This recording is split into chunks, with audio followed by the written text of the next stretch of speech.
Contract वाली बहू। नरेश की माँ अपने बेटे से मिलने दिल्ली आ रही है। इस बात का पता चलते ही नरेश के दिल में हलचल मच जाती है।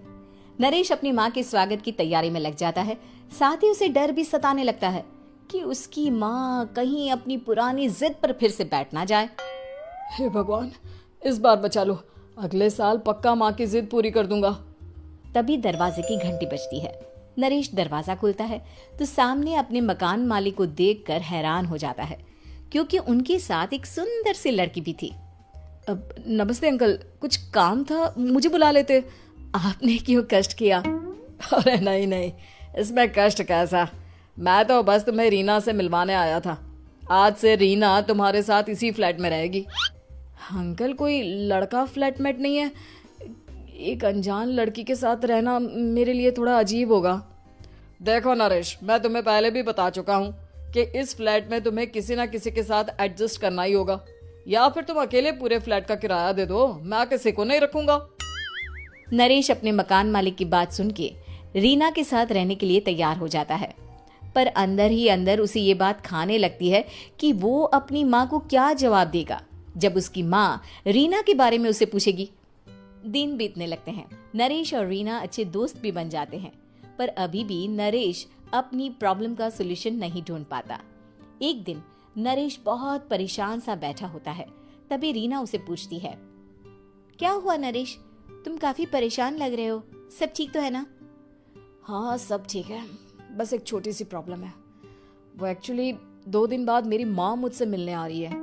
अरे तो इसमें प्रॉब्लम क्या है, ये तो खुशी की बात है। हाँ रीना, बट मेरी माँ एक जिद लेकर बैठ गई है कि मैं शादी कर लूं, पर मैं अभी इस चीज के लिए तैयार नहीं हूँ। ऊपर से जब वो तुम्हें देखेगी तो 100 सवाल करेगी, क्या जवाब दूंगा? अरे इसमें कोई टेंशन वाली बात नहीं है, मेरे पास ना इस प्रॉब्लम का सलूशन है, जिससे ना तुम्हें शादी करनी पड़ेगी और ना ही तुम्हारी माँ मेरे बारे में कुछ पूछेंगी। रीना की बात सुनकर नरेश सोच में डूब जाता है। वो सोचता है कि रीना खुले ख्यालों वाली लड़की है, कहीं माँ को सच बता ना दे। नरेश को सोच में डूबा देखकर रीना कहती है, अरे क्या हुआ, किस सोच में पड़ गए? डोंट वरी, जैसा तुम सोच रहे हो ना वैसे कुछ भी नहीं है, मेरे पास एक प्लान है। मैं कुछ समझ नहीं पा रहा हूँ, कैसा प्लान? मैं समझाती हूँ। हम ना एक कॉन्ट्रैक्ट मैरिज कर लेते हैं। फिलहाल मेरे पास जॉब नहीं है, तो तुम इस रूम का किराया दे देना जब तक तुम्हारी माँ यहाँ रहेंगी, सिर्फ तब तक। और तुम अपनी माँ से कह देना कि मैं तुम्हारी पत्नी हूँ, इससे वो मेरे यहाँ रहने पर कोई सवाल भी नहीं करेंगी। अरे बात तुम्हारी ठीक है, पर माँ से झूठ बोलना, ना ना बाबा, मैं ये रिस्क नहीं ले सकता। कोई और आइडिया दो ना तुम। देखो मंजूर हो तो बोलो, वरना सच बता दो, मुझे कोई प्रॉब्लम नहीं है। रीना की बात सुनकर नरेश सोच में डूब जाता है। बहुत सोचने के बाद जब उसे कोई रास्ता नहीं मिलता तो वो रीना के बताए हुए रास्ते पर चलने के लिए तैयार हो जाता है। वो रीना से बात करता है और अपनी माँ की पसंद और नापसंद के बारे में बताता है। रीना भी नरेश की सभी बातों को ध्यान से सुनती है, ताकि कहीं उससे कोई गलती ना हो जाए।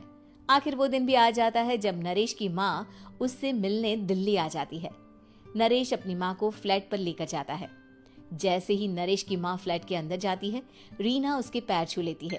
ये देखकर नरेश की माँ थोड़ी घबरा जाती है और नरेश से पूछती है, अरे बेटा नरेश, ये कौन है?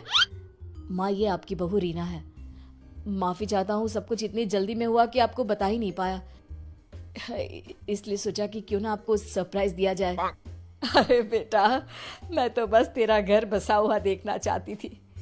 हाँ, बहुत अरमान थे अपनी इकलौते बेटी की शादी को लेकर, लेकिन कोई बात नहीं, शायद किस्मत को यही मंजूर होगा।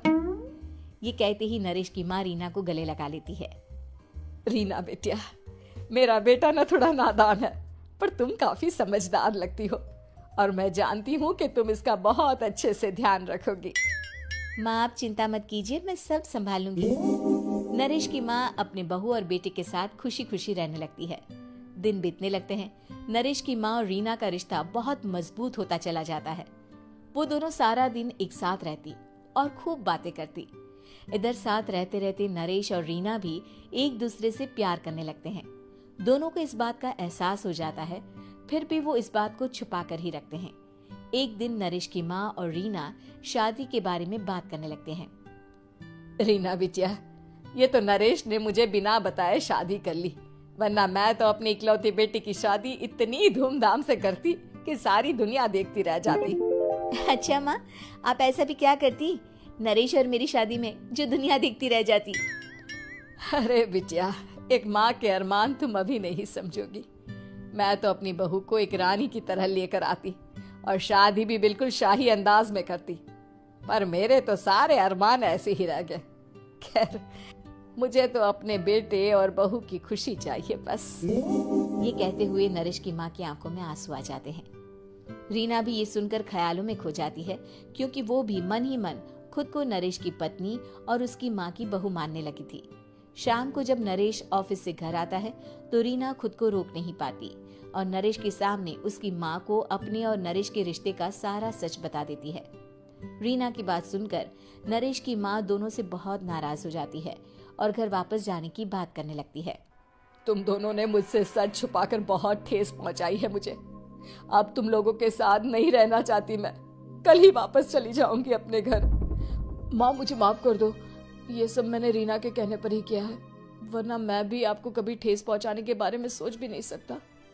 हाँ माँ, हमने ये सिर्फ आपका दिल रखने के लिए किया। प्लीज हम दोनों को माफ कर दीजिए। तुम दोनों ने मेरे अरमानों के साथ खिलवाड़ किया है और वैसे भी मुझे अपने बेटे के लिए एक अच्छी लड़की ढूंढनी है, इसलिए मेरा यहाँ से जाना ही बेहतर होगा। माँ की ये बात सुनकर रीना खुद को रोक नहीं पाती। माँ, क्या मैं आपके घर की बहू बनने लायक नहीं हूँ?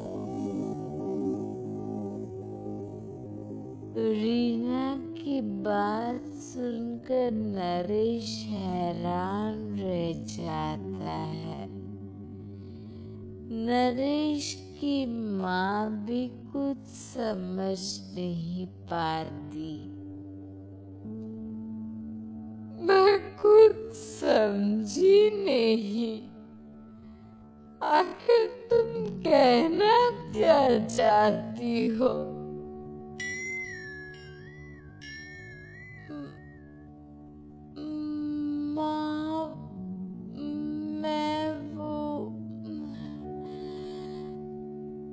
नरेश से बहुत प्यार करती हूँ और साथ ही साथ मैं आपको भी अपनी माँ मान बैठी हूँ। आज जब आपकी बातें सुनी तो खुद को रोक नहीं पाई, इसलिए सारा सच आपको बता दिया। रीना की बात सुनकर नरेश की माँ की आंखों में आंसू आ जाते हैं और वो अपने बेटे नरेश और रीना को गले लगा लेती है।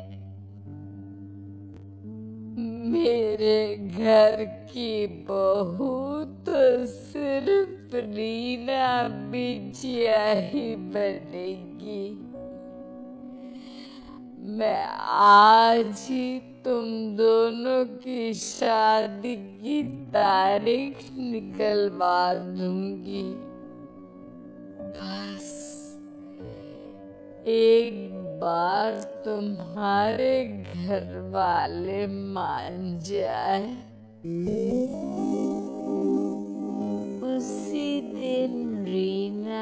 के माता पिता भी उनके फ्लैट पर आ जाते हैं। दोनों परिवार आपस में बैठकर बातें करते हैं और शादी के लिए राजी हो जाते हैं। रीना भी कॉन्ट्रैक्ट फाड़ देती है और कहती है, सही मायने में मैं अब बहू बनूंगी। अब तक तो सिर्फ कॉन्ट्रैक्ट वाली बहू थी।